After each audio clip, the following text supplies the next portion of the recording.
Hello everyone, welcome to Zen Study where every day we are trying to make education imaginative. आज से हम हमारे ethics जो हमारे जीएस पेपर 4 का जो सिलेबस है उसकी जो लेक्चर सीरीज है उसे स्टार्ट करने जा रहे हैं. And today is going to be our first lecture and today we will basically be discussing about ethics in human interface. So let's start our today's lecture.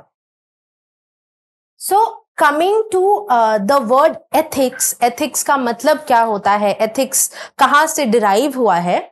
So ethics as a term has been derived from a Greek word which is ethos, and ethos basically means a typical characteristics of a society and its customs. आप जिस society में रह रहे हैं उसके कुछ norms, उसके कुछ वैल्यूज, उसके कुछ रेगुलेशंस होते हैं, तो उसको होलिस्टिकली एक टर्म दिया गया है which is called ethos. It is a systematic understanding of human actions from the point of view of being right or wrong. Any human action, any human thought, any human behavior, इसको हम किस तरीके से सही या गलत में divide कर सकते हैं. कौन से एक्शंस जो है वो आपके सही हैं considering the society you are from, कौन से एक्शंस जो है वो आपके गलत हैं अगेन आपके सोसाइटी से बिलोंग करते हैं. ये डिपेंड करता है from this word ethics. So ethics is basically a kind of set of principles जो आपको ये डिटर्मिन करने में हेल्प करता है कि आपके जो एक्शंस हैं, आपके जो थॉट्स हैं, आपके जो बिहेवियर हैं वो सही हैं from human perspective, from a societal perspective, और गलत है from the similar perspective. So आज हम basically ethics के various dimensions को समझेंगे, उसके various determinants को समझेंगे and किस तरीके से ethics day to day life में हमें सही और गलत को differentiate करने में help करता है और हमें एक right conduct, एक right behavior establish करने में help करता है. जो बेसिक जो हमारे बहुत सारे एथिकल थिंकर्स हैं, बट हम कुछ थिंकर्स हो गए जैसे Plato, Aristotle, Immanuel Kant, J S. Mill, Jeremy Bentham and Swami Vivekananda. ये कुछ स्कॉलर्स हैं, फिलोसोफर्स हैं जो जिनकी जो थ्योरीज हैं, कुछ एथिकल थ्योरीज उन्होंने दी है. इसके बारे में हम इन क्लास भी हम डिस्कस करेंगे. अपार्ट फ्रॉम दैट आपको भी एक सजेशन है कि आप इन स्कॉलर्स के बारे में जाके पढ़िए, इन्होंने किन किन डायमेंशंस में काम किया है उसके बारे में जानने की कोशिश करिए, so that you can enrich your GS4 answers. Next we come to the essence of ethics in human action. जैसे हमने पहले डिस्कस किया कि एथिक्स जो है वो बेसिकली हमें ये डिसाइड करने में मदद करता है कि किस तरीके से हमारे जो एक्शंस हैं वो सही हैं या गलत हैं. सो अगेन किस तरीके से जो एथिक्स का एसेंस है हम उसके बारे में अब जानते हैं. So ethics refers basically to the principles that govern our behaviour, helping us differentiate between right and wrong. The essence of ethics in human actions is seen in the way individuals make decisions that affect themselves and others. So अगर हम सार समझने की कोशिश करें, ethics की essence समझने की कोशिश करें, तो ये बेसिकली हमें हेल्प करता है या हमें बेसिकली एक अच्छा इंसान बनाने की तरफ प्रेरित करता है. हमारे एक्शंस एथिकली राइट हैं या एथिकली रॉन्ग है ये डिटरमिन करने में हेल्प करता है. Next we come to the functions of ethics. So basically ethics has multiple functions, but again like we have to come up to some functions. किस तरीके से ethics जो है वो हमारे day to day life में, हमारे human life में relevance रखता है. So it helps to resolve conflict between competing values.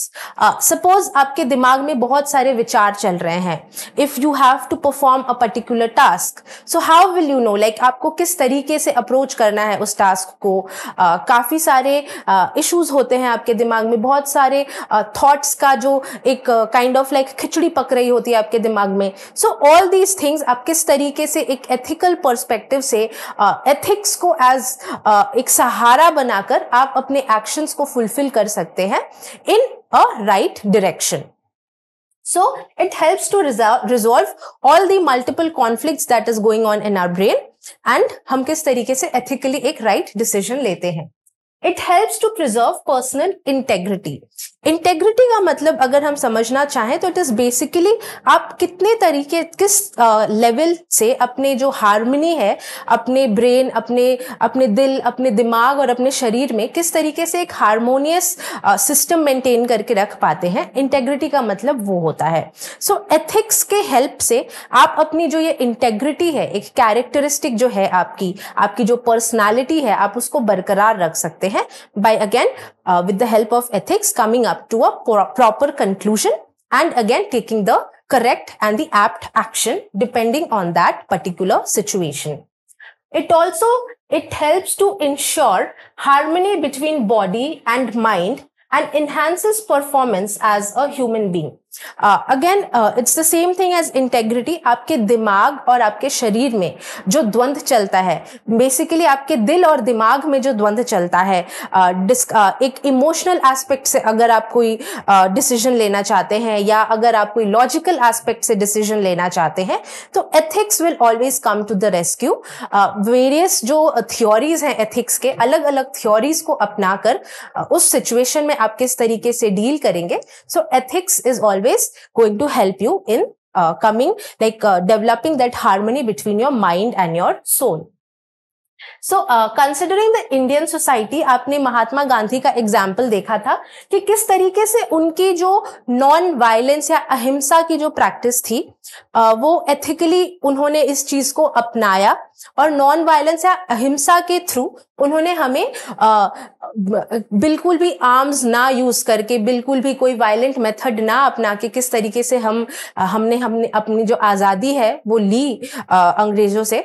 तो ये एक एथिकल पर्सपेक्टिव दिखाता है. वो दिखाता है किस तरीके से उनके माइंड और बॉडी में एक कांस्टेंट हार्मनी थी. उन्होंने किस तरीके से इमोशनल और लॉजिकल तरीके से इसके बीच में एक कंक्लूजन डिराइव किया और अहिंसा हो गया या नॉन वायलेंस हो गया. अगेन उन्होंने एक इस तरीके से प्लेटफॉर्म क्रिएट किया सारे लोगों के लिए, so that different people belonging to different communal religions, communal aspects, अलग अलग ये अलग अलग कम्युनल एस्पेक्ट्स के होने के बावजूद भी वो एक कॉमन प्लेटफॉर्म पर आके एक साथ एज अ नेशनल कॉज लड़ सके. एंड अगेन उनकी जो मेन एथिकल पर्सपेक्टिव थी ऑफ वायलेंस, इसको हमेशा उन्होंने ऊपर रखा. So no matter what the situation was, उन्होंने अपनी ये नॉन वायलेंस या अहिंसा वाला जो एस्पेक्ट था इसको कभी भी जाने नहीं दिया. Constantly from the time he started the national movement till the time of his death, उन्होंने इस पर्सपेक्टिव को हमेशा ऊंचा रखा.